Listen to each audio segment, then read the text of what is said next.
He came out of his box better than ever and full of himself, and not that he's a mad fresh horse, but you can tell by his character like that he was very happy in himself and he got over the race no problem at all, you know. Whether that had anything to do with just travelling into Cheltenham 20 minutes or that, I don't know, but he did take the Lexus very badly, and he actually took the Welsh National the year before very badly, and took him sort of like 2 or 3 months to get out of it, you know. And Sunnyhillboy, no forlorn second string. No, he's in great form, and we think he'll get the trip well, and he's staying on very well last year in the Irish National, and we're very happy with his preparation, and you know, Richie gets on well with him. He's ridden him plenty of times before, so hopefully he'll be placed. He's sort of slipped under the radar a little bit. There's no pressure with him, but he's a classy horse. Run well twice this year.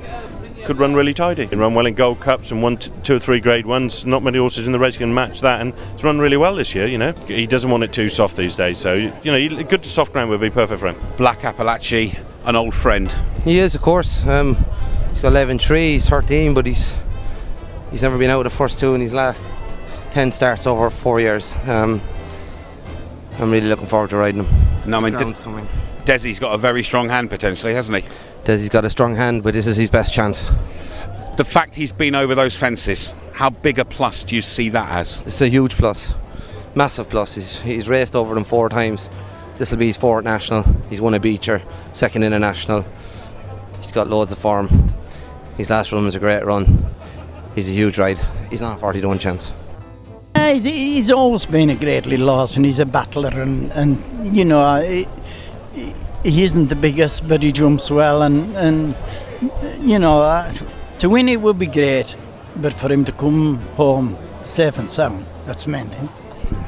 Well, he looked to be really travelling and enjoying it last year. He was jumping very well, and it was no fault of his. He got brought down at Beeches, so you're never quite sure if they'll go back and do the second time. But when we saw him at the beach, clearly he was enjoying the place. You know, and I would have liked to have given him another run.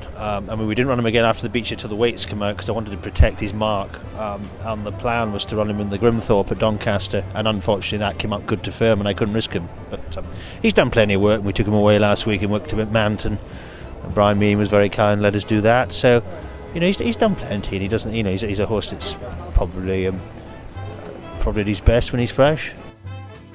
And we had a good preparation, and ground will be fine. A little bit of luck in running, you never know. He's a horse that takes his races well. He's streetwise, and if he can get in a nice rhythm, then fingers crossed. And Swingbill? Swingbill's an outsider, obviously. But he has got form over the fences twice. He finished 5th in the top one last year. The drier the ground, the better for him. Conor O'Farrell will have a great ride off him. He's schooled him, ridden him before. He's an outsider, but deserves to take his chance. He's looking well, feeling well. Had a sit in him during the week and was very, very happy with him. Dave is very, very happy with him, and just needs that little element that nobody's promised, is that bit of slice of luck. And the fact you missed Cheltenham, people would say, you come here as a fresh horse, might be a bonus, mightn't it? Might be a bonus, but again, it didn't. With the 4-week break, it certainly didn't stop horses winning today that ran at Cheltenham. So, again, we're happy where he is. We know what we got with him. We know where we're at with him, and just looking forward to the challenge. I was unfortunate to be done by Synchronised in the Gold Cup. So he's probably the one we've all got to beat. Obviously, a Gold Cup winner running in the National, but hasn't been done that often. Golden Miller's the only one that's managed it in the same season, so it shows you how tough it is to do. Went through the Ballabriggs video last night, watching him, and God, he was so impressive. Was very, very keen all the way through, and never seen a horse pull like that for 4.5 miles. So again, a competitive race, a high quality renewal, and Junior's a Royal Ascot winner and a Cheltenham Festival winner, so we won't be short of class. Well, Willie, you may have come with one less than had been the plan, obviously, with Price to Boat Shane not here, but you've still got a real good shot at this, haven't you? Yes, on his own. He's a huge, big, long-striding horse, and I think he liked this trying ground. And he'd been working well alongside Prince of Ocean all the time. So a lot of people probably had Prince of Ocean on the radar, but this fellow was, on his homework, has been very good. He couldn't do any more than win at Gorham Park the way he did, could he? That's right. Then we decided we'd just put him away for this race and get our weight for the National. Then we have Midnight Club and Quiscover Fontaine.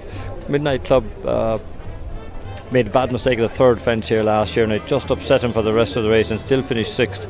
If he gets into a good rhythm early on, I don't think the trip will be any problem to him. However, he just hasn't really returned to form this year yet. I'm hoping that when he breathes some of this Aintree air, that it'll revitalise him. Quiscover Fontaine ran a terrific race in the Irish Grand National last year. We haven't run him over fences since, but he's done plenty of schooling. He stays well, I think, and if he adapts to the Aintree fences, he won't be out of it either. Nigel, first good news, you got in the race. Yes, only just scraped in, but he's in there and we're looking forward to it. And I mean, a horse who has been a marvellous servant of your yard, and I know Sam has real affection for this horse. Yes, I think he's probably Sam's favourite horse, but yeah, you know, and he jumps brilliantly and he'll love it. He owes us nothing, just want him to enjoy himself on Saturday. How much are you looking forward to Saturday? I'm very anxious about it, really looking forward to it. Ruby riding in it, Katie riding in it, and Nina riding in it. Sure, what more could anyone ask for? To be that much involved in a Grand National is terrific. Do you have a different feeling about the race simply because you know what it's like to stand in that winner's enclosure? I know it was a great feeling and I wouldn't mind experiencing it again, but I'm sure it's a great feeling to be involved in it. It was a great feeling to win it, and it would be marvellous if it was to happen again. Tell us a little about Seabass. Done nothing but improve all year. When did you decide that maybe Aintree was the place to end its season? I suppose when he won the Leopardstown Chase, he got a good old hike in the handicap. There wasn't a lot from it at home. He could either run in the Irish National. He wasn't going to get into any of the handicaps at Cheltenham. And if he was going to have top weight. He ended up with top weight in the Irish National. So with less than 11 stone, he's back in the National. Being the National, the guys that owned him were anxious to come here. So was I. It's a one-off occasion. Any of them might never again have an opportunity to stand in the parade ring or be involved in the greatest race in the world. So why wouldn't you come? Can you compare this horse to Papillon, or is that an unfair question? He's like him in certain ways. He hasn't maybe he's got as good a disposition as Papillon. He could be a bit meaner. He's a great jumper, so was Papillon. Papillon had a trouble-free career. This fella's had an interrupted career. He's only run 13 or 14 times in his whole life. They're two nice horses, and they're Papillon always, everyone that rode him thought he'd be a national horse. He stayed and he jumped. Question mark with this fella whether he stays or not until you actually go there, do you know? He'd be good. He'd be relaxed when he has to be relaxed, and when you punt him, he's there. He's in your hands. But I think, listen, I don't know if he'll stay 4.5 miles, but he's great to jump, and sure, listen, fingers crossed. He ran real well at Kelso last time, so just really looking forward to getting back on him again out there. He looks fantastic, and he schooled well the other morning, so fingers crossed we have a big run from him. But this is the great thing, is really from the moment you crossed the line last year, this has been the plan, hasn't it? I mean, he didn't run at all in the autumn, and Donald was always saying Kelso and then straight here. Yeah, exactly. Last year he obviously had a few runs over hurdles because he was a novice, but he hasn't had that this year. He wasn't brought back in until later on, so he's had a good long break out in the field. And this has always been the one aim from all year, and we were delighted with his run at Kelso. He got tired the same way as he did last year, so at the minute everything looks good. There's plenty up there on top that are closely weighted, but he's giving way to West End Rocket and Chicago Grey and horses like that. It's not going to be easy carrying the extra weights, so I'm just glad that the ground is staying decent ground, because he does like the decent ground, so hopefully we don't get too much rain tonight,